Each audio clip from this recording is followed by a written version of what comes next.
dans les champs, les vignes et les prés. Agriculteurs, éleveurs au travail passionné. Bonjour, bienvenue sur TV Touraine. Nous sommes présents aujourd'hui à Montreuil, une petite commune perdue en fonction des personnes. Nous sommes à la campagne, on va dire. Pouvez-vous nous présenter votre activité ? Bonjour, je m'appelle Laurence Daguet, je suis productrice de lait à Montreuil en Touraine. Donc, je fais des fromages de vache avec différents types que vous pouvez voir ici, de la crème fraîche, du beurre, des yaourts. On a une gamme variée, tout ce qu'on peut faire avec du lait. Alors vous êtes en production agricole, vous faites une multiproduction, c'est-à-dire élevage de vaches, et vous produisez aussi vous-même vos propres céréales et votre propre paille ? On produit, on a 77 hectares, on fait une trentaine d'hectares en herbe, on fait pâturer les vaches, on va récolter l'herbe sinon en foin. Et après, on va faire du maïs pour la ration hivernale, un petit peu de blé pour mettre aussi dans la ration équilibrée, et puis un peu de luzerne. Mais on ne vend pas à côté d'autres céréales, tout passe pour les vaches. Tout, c'est 100% que pour votre exploitation. On vise l'autonomie. D'accord. On a pu voir aussi en arrivant, vous parlez d'autonomie, un magnifique panneau solaire. Oui, c'est arrivé récemment. On a mis en place parce qu'on constatait depuis 2-3 années que les factures d'électricité s'envolaient, comme pas mal de personnes. Donc, on a cherché à gagner un peu en autonomie et on a installé ce tracker pour essayer d'amortir le plus possible des factures et éventuellement même de revendre ou de stocker virtuellement cette électricité qu'on ne consomme pas directement. Et pour votre exploitation, c'était bénéfique ? Alors pour l'instant c'est très tôt, j'ai pas eu encore ma première facture d'électricité avec ce tracker, c'est vraiment tout nouveau, mais on voit déjà que là des journées comme aujourd'hui où on a du soleil, on est à 67% d'autonomie. Vous évoquez tracker, c'est vraiment un type de panneau solaire spécifique qui suit l'ensoleillement ? Exactement, comme un tournesol.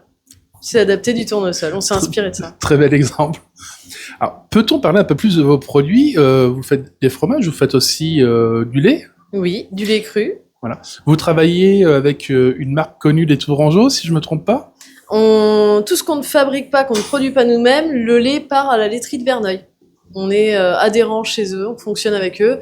Ils nous rachètent le lait cru et la partie du lait crémé qu'on n'utilise pas nous derrière. On n'aurait pas assez de volume de vente, donc ils nous le rachètent également.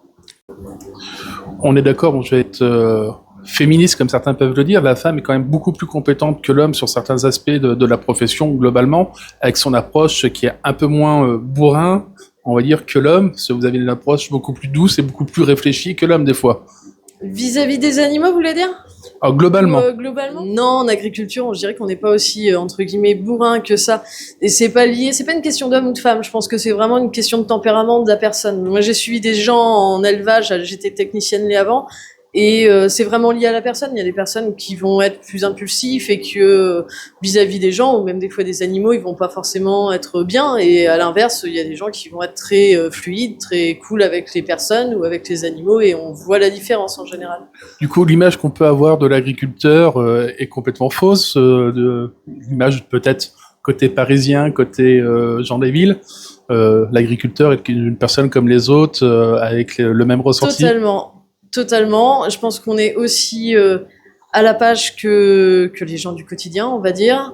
On est obligé. Avant, on avait une image. Par exemple, j'ai pu entendre ça au lycée où on avait une image de personnes qui ne peuvent pas faire d'études, qui de toute façon sont pas cultivées.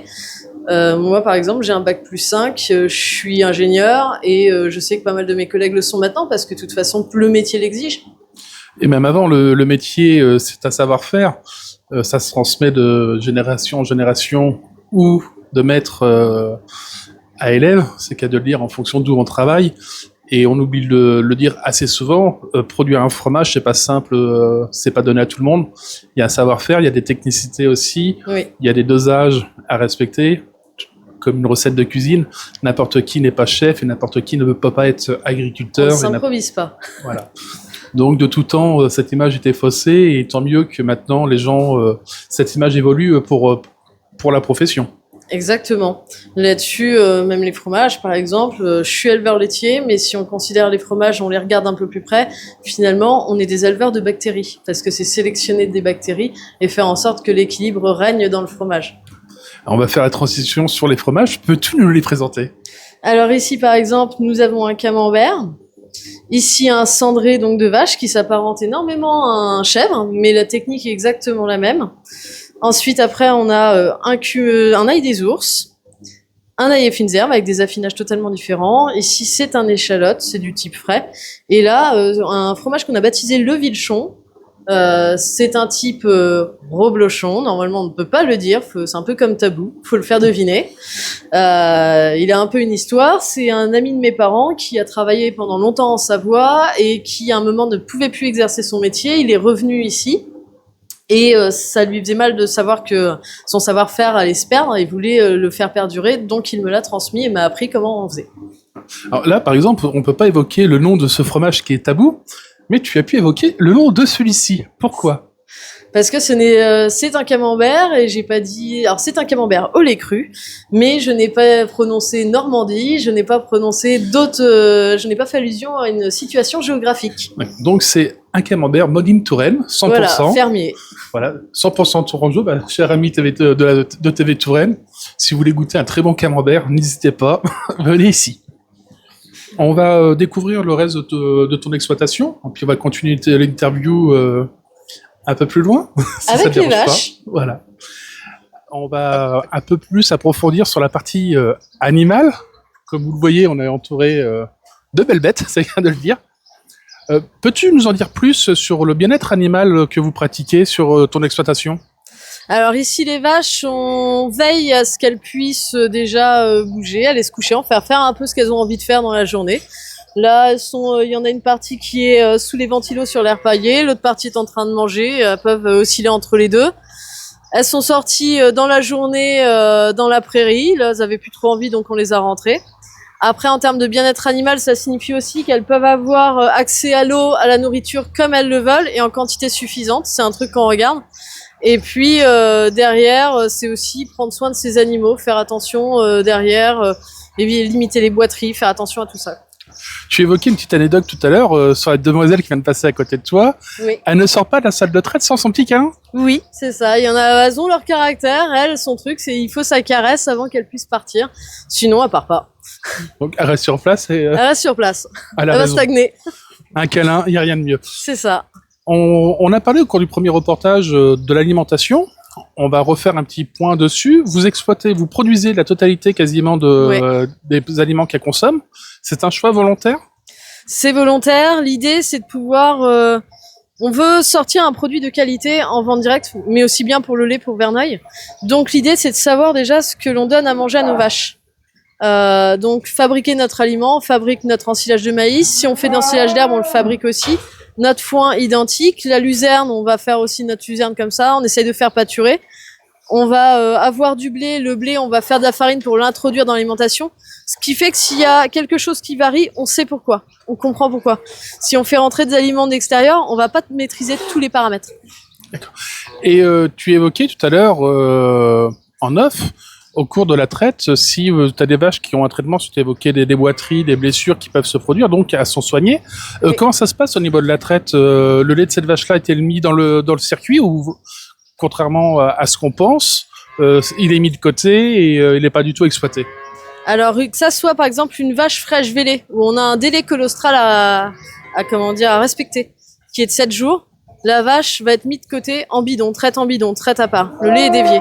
Idem si une vache est en traitement. Parce que en France, la loi est que si on retrouve une trace d'antibiotiques dans notre tank à lait ou sur une citerne, parce qu'il y a des échantillons qui sont faits, si le laboratoire interprofessionnel détecte ça, dans notre tank, c'est 130% du volume livré, on sera pénalisé à cette hauteur-là. Et si jamais c'est la citerne, on devra rembourser la citerne parce que les autres éleveurs qui étaient négatifs n'ont rien demandé et devront être payés. Et il y a un coût, ça veut environ combien ? Une citerne, c'est à peu près 24 000 €. Et c'est une charge importante pour l'exploitation. C'est important et mentalement, c'est très difficile à gérer quand ça arrive à un éleveur, lui annoncer ça, c'est très dur à encaisser. Et donc, vous avez évoqué le bien-être animal, on l'a évoqué, on a aussi évoqué l'autonomie énergétique par l'installation de panneaux solaires qui suivent le soleil comme le tournesol. On a parlé un peu du bien-être animal, tu as évoqué des ventilateurs. Tout à l'heure, on peut les voir juste derrière nous. Pourquoi ces ventilateurs, il paraîtrait que des animaux et qui peuvent peut-être rester dans les champs quand il fait trop chaud ? Alors les ventilateurs, c'est un double emploi chez nous. C'est que l'air paillé, dedans, faut imaginer qu'il y a des bactéries. Et ces bactéries, elles se multiplient grâce à la chaleur. Donc avoir des ventilateurs, ou si vous regardez le bardage derrière et ajouré, ça permet une aération de l'air paillé, qui évite d'échauffer et que les vaches en se couchant après aient des mammites. L'autre but, c'est là une période estivale, ça permet aussi aux vaches de pas avoir chaud et naturellement elles vont demander à aller dessous. Alors là, on peut le voir, elles sont vraiment regroupées toutes à différents flux d'air des ventilateurs.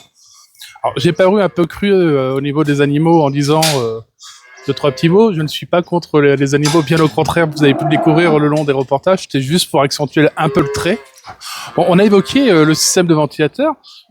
Tu as évoqué aussi tout à l'heure le fait que l'exploitation pourrait être complètement automatisée, quasiment. Oui, que ce soit pour la traite, pour le nourrissage des animaux. Vous avez fait le choix, entre guillemets, inverse, de rester un peu sur une méthode traditionnelle. Pourquoi ? Alors, deux buts. Par exemple, je vais prendre le cas de la salle de traite. On a une salle de traite. Je pourrais passer en robot, mais techniquement, pour la vente directe, ça compliquerait énormément les choses. Après, d'un point de vue plus personnel, la salle de traite, c'est aussi un moment où, par exemple, moi, quand j'ai passé 2 heures de compta l'après-midi, finalement, je me sens bien après à être avec les vaches, être en contact direct, les observer. C'est apaisant, on va dire. Pas plus simplement que ça, apaisant. Et du coup, pour les nourrir, vous procédez comment ? Bon, à la belle période comme là, elles vont se nourrir entre autres dans les champs. Pâturage et derrière, si on regarde, en fait, elles ont de l'ensilage de maïs à mélanger avec de l'ensilage d'herbe, un peu de foin et du blé. Ce qui permet d'équilibrer la ration. Elles ont une ration de sportifs, en fait. Voilà. Tout ça de votre exploitation. Je tiens à le souligner, c'est important. Oui. Et donc, vous avez évoqué que l'agriculteur, le paysan, si on peut aller dans la caricature, fait de la comptabilité, il ne fait pas que de l'élevage. Alors, je me souviens de quelqu'un qui m'avait dit une fois que l'élevage laitier, après avoir visiter la ferme, disait je croyais que c'était plus simple que ça. Moi, je croyais qu'on nourrissait les vaches, qu'on les trayait, et puis après, c'était fini. En fait, dans une journée, si je prends par exemple aujourd'hui, j'ai fait de la transformation. J'ai été livreur. Je suis présidente d'un magasin. Bon, ça, c'est encore un peu à part. Après, je peux être dans la journée généticienne aussi un petit peu parce que c'est nous qui décidons des plannings d'accouplement de nos vaches. On fait des inséminations, c'est quelqu'un qui insémine, c'est une entreprise. Donc on va faire ça, on va faire de la nutrition pour équilibrer la ration de la vache. On va faire effectivement dans l'administratif, on est amené à faire de la comptabilité. De la facturation aussi, vu que d'avant direct, il faut facturer. Donc, on peut exercer 7-8 métiers différents, 8 casquettes. Voilà. L'image du paysan qui était un peu, excusez-moi le terme, un peu bouseux et complètement désuète, et réellement, elle n'avait pas lieu d'être. Oh, il y a peut-être 40 ans de retard. Au minimum. Minimum. Qu'est-ce que vous pouvez nous dire d'autre sur votre exploitation ? Une petite anecdote, peut-être ? Au niveau des vaches, on peut voir des comportements assez amusants. Une fois, par exemple, je me souviens d'avoir fait un vélage. J'attendais que la vache se couche pour pouvoir l'aider. Et puis, j'avais des cordes pour attraper les pattes du veau parce que c'est très glissant à ce moment-là. Et à ce moment-là, j'avais plus les cordes. C'était une vache qui était en train de me regarder le faire et puis qui était en train de mâchouiller les cordes. Donc, vous faites aussi vétérinaire comme métier ? Je dirais pas vétérinaire, mais assistante. On apprend aussi pas mal à faire les soins, ouais, aussi. Et donc, on a évoqué plein de choses. Quels sont tous les produits que vous produisez sur cette exploitation qu'on peut avoir le plaisir de déguster ? Alors, on fait, je vais commencer par le produit historique qui était la confiture de lait. Après, on fait donc du lait cru. On fait également tout un tas de fromages, ce que je vous montrais tout à l'heure, plus derrière, par exemple, du gruyère, de la raclette, de la tome. On fait de la pâte feuilletée avec notre beurre, avec la minoterie Rimbert qui est à côté. On utilise leur farine. Donc du beurre, de la crème fraîche, des yaourts et des desserts comme du riz au lait, des semoules, des choses comme ça. Et on peut vous retrouver sous quelle marque ? Alors la ferme des Grands Villepins, et vous nous retrouvez principalement donc au marché d'Amboise le vendredi et dimanche matin. C'est mon mari qui fait le marché. Et puis après, dans des épiceries, le magasin de Méter à Amboise, dans le Loir-et-Cher, chez auprès des paysans, et puis Saveur le Choise à Loches. Alors, pareil, comme tout à l'heure, on va rappeler le groupement C'est au centre, où le magasin de Méter en fait aussi partie. qui est la promotion des bons produits, on va dire ça comme ça, des bons producteurs et les bons comportements à avoir globalement pour une très bonne alimentation. Exactement.